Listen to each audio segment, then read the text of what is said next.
Does a man who dies by suicide remain fully culpable before God for his sins? Salvation is ultimately dependent on God's mercy, not solely on the final act of a person's life. Traditionally, suicide was considered a grave sin because it violates the divine gift of life. Thus, mental illness, severe emotional distress, or psychological compulsion may limit a person's freedom and moral responsibility. For a sin to be mortal, it must meet three conditions. First, grave matter.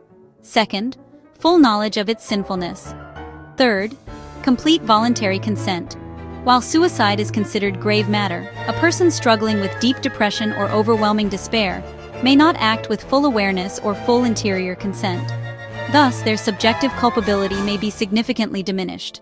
The Church explicitly teaches, Catechism of Catholic Church 2283, we should not despair of the eternal salvation of persons who have taken their own lives.